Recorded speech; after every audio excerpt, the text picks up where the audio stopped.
Hi friends, hi மக்கள், அஸ்ஸலாமு அலைக்கும், வணக்கம். இன்றைக்கி ஒரு சூப்பரான ஒரு ரெசிபி தான் பார்க்க போகிறீங்க. என்ன ரெசிபின்னு சொல்லிட்டு வீடியோ ஸ்கிப் பண்ணாமல் ஃபுல்லாக பாருங்கள். வாங்க இப்போ வீடியோக்குள்ளே போகலாம். ஸோ எஸ் மக்களே, இன்றைக்கி ஒரு சூப்பரான என்னது தயிர் வச்சு நம்ம பண்ண போகிற ரெசிபி தான். இன்றைக்கி வந்து பருப்பு உருண்டை மோர் குழம்பு தான் பண்ண போகிறோம். ஸோ அதுக்கு வந்து நான் 1 கப் பருப்பு, அரை கப் வந்து நம்ம தோரம் பருப்பு, சாம்பார் பண்ணுற பருப்பும் சன்னா தாலும் எடுத்து நான் நல்லா வந்து 1 மணி நேரத்துக்கு மேலே ஊற வச்சுட்டேன் மக்களே. ஸோ சன்னா தால் வந்து 1 கப்புனா அதை விட பாதிக்கு கம்மியாகவே இருக்கலாம். கொஞ்சோன்னு இப்போ நான் சும்மா ஒரு கைப்பிடி போட்டிருக்கேன். ஆனால் சன்னா தால் வந்து நான் கொஞ்சம் அதிகமாகவே தான் போட்டிருக்கேன். பட் நம்மளுடைய கன்சிஸ்டன்சி வந்து இது இவ்வளோ இருந்தால் இது இவ்வளோ இருக்கலாம், அந்த மாதிரி கொஞ்சோன்னு போட்டுக்கிட்டா போதும். ஸோ இப்போ வந்து இதை வந்து வத்த மிளகா உரப்புக்கு ஏற்ற மாதிரி போட்டுட்டு இதை நல்லா வந்து நொரன்னு அரைச்சி எடுத்துக்க போகிறேன். ஸோ இதில் வந்து நான் வத்தலை போட்டு அரைச்சி எடுத்துக்கிறேன் மக்களே. ஒன்றுக்கு ஒன்றா அப்படி அரைச்சி எடுத்துக்கணும், ரொம்ப மையம் இல்லாமல். பட் எனக்கு கொஞ்சம் மையம் ஆயிடுச்சு தான், ஸோ பரவாயில்ல. ஸோ இப்போ வந்து இதில் வெங்காயம், கருவேப்பிலை, உப்பு போட்டு இதை நல்லா மிக்ஸ் பண்ணிக்கலாம். பாருங்கள் மக்களே, கருவேப்பிலை, அதுலேருந்து கொஞ்சோண்டு பருப்பு இதை மாதிரி எடுத்து வச்சுருக்கேன். முதலையே வந்து எடுத்துருக்கணும். இது வந்து குறைன்னு அரைக்கணும், இது வந்து நல்லா மையம் அரைக்கணும். ஸோ பட் மறந்துட்டேன். ஸோ பரவாயில்ல, அரைச்சி தான் நான் எடுத்து வச்சுட்டேன். இப்போ வந்து இதில் உப்பு போட்டு இதை வந்து நம்ம வந்து அடுப்பில் வச்சிடலாம். வெங்காயம் வந்து ஒரு 1/2 வெங்காயம் எடுத்தேன் நான். நம்ம தேவைக்கேற்ப போட்டுட்டு இதை வந்து நல்லா மிக்ஸ் பண்ணி இப்போ நம்ம வந்து அடுப்பில் ஸ்டீம் பண்ணிக்கலாம். கட்டாதப்பா ப்ளீஸ். குட்டி குட்டி உருண்டையாக அப்படி வச்சுக்கலாம் மக்களே.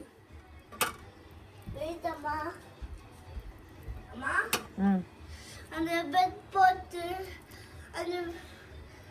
சீஸ் போட்டு கீழே அந்த பெட்டில் அதெல்லாம் சீஸ் வச்சு கட் பண்ணலாம் பீஸ் அதை வச்சு அப்போ பெட் போட்டு அப்போ தோனா நைஸு அப்போ சாப்பிடுவேன். நாய்க்கு பார்த்தேன்.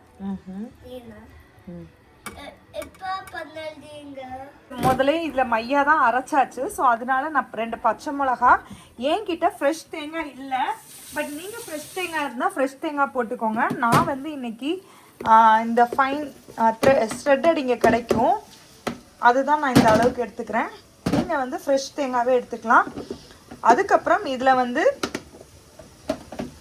மிளகு, சீரகம் வந்து முழுசாக 1 ஸ்பூன் போட்டுக்கோங்க, காரத்துக்கு ஏற்ப. ஸோ இந்த அளவுக்கு தான் போட்டுட்டு பச்சை மிளகா முதலே போட்டேன். ஸோ இதை வந்து சேர்த்தே கூட அரைச்சிக்கலாம், ஏன்னா நம்ம மை பேஸ்ட்டாக தான் ஆக்கணும்.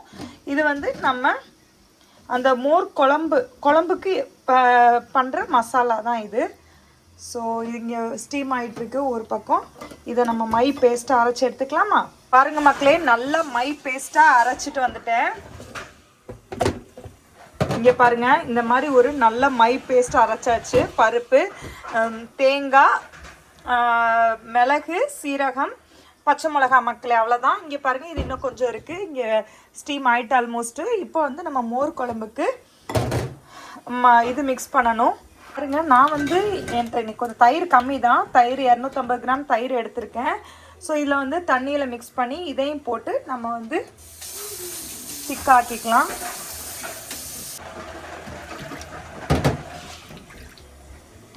ஸோ இப்போ நம்ம அரைச்ச விழுதை போட்டுக்கு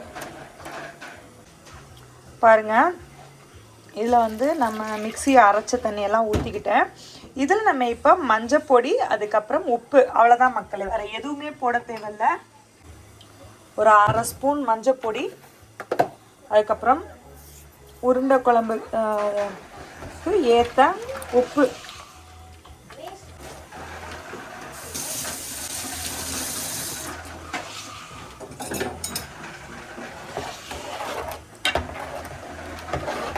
அது கையில் கலந்தாதான் மக்களே அது டேஸ்ட்டே. அருமை. இப்போ நம்ம தேவைக்கேற்ப போட்டுக்க வேண்டியதான். சூப்பர். இப்போ இது வந்து வெந்துருச்சு ஓரளவுக்கு. ஸோ இதை எடுத்து வச்சுட்டு நம்ம இதை அடுத்ததை வச்சிடலாம். பார்த்தீங்களா மக்களே, இந்த மாதிரி உருண்டை பார்த்தீங்களா சூப்பராக வெந்து எடுத்துட்டேன். ஸோ அடுத்த பேட்ச்சு வைக்க வேண்டியதான்.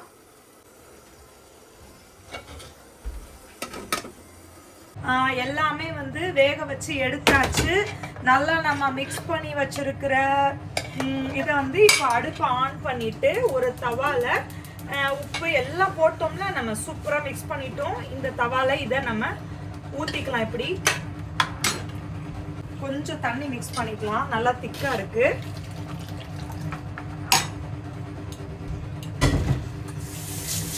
ஸோ இப்போ மக்களே இதை வந்து கொதிக்க விடக்கூடாது மக்களே. இதை வந்து கொதிக்க மட்டும் விட்டுறக்கூடாது. ஸோ இப்போ வந்து நம்ம இதை வந்து இதில் போட்டுக்கலாம். உருண்டையை போட்டுக்கலாம்.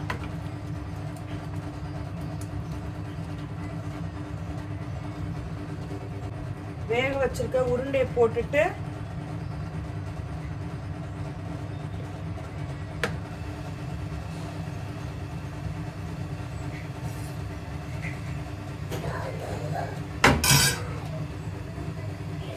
வச்சிருக்க உருண்டை போட்டாச்சா?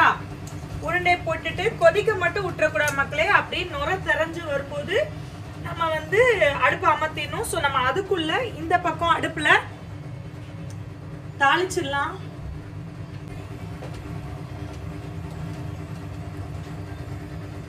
கொஞ்சம் ஆலிவ் ஆயிலும் ஊத்திக்கிறேன், ஏன்னா எண்ணெய் பத்தல. இப்ப கடுகு உளுந்து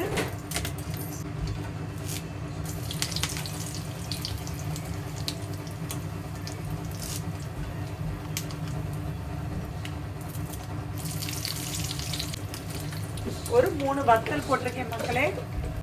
அவ்வளோதான், சூப்பரா தாளிப்பும் ரெடி.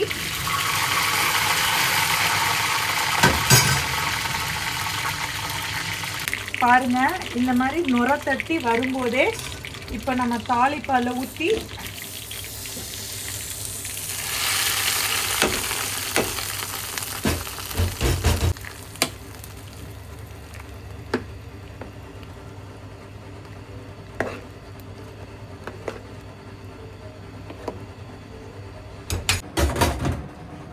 சூப்பரான மல்லிச்செடி போட்டு மலைச்சாரல் என நம்ம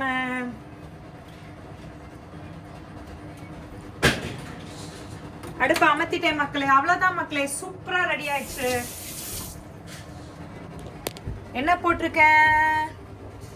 மலைச்சாரல்னு கருவேப்பிலை. சூப்பரான பருப்பு உருண்டை குழம்பு ரெடி மக்களே.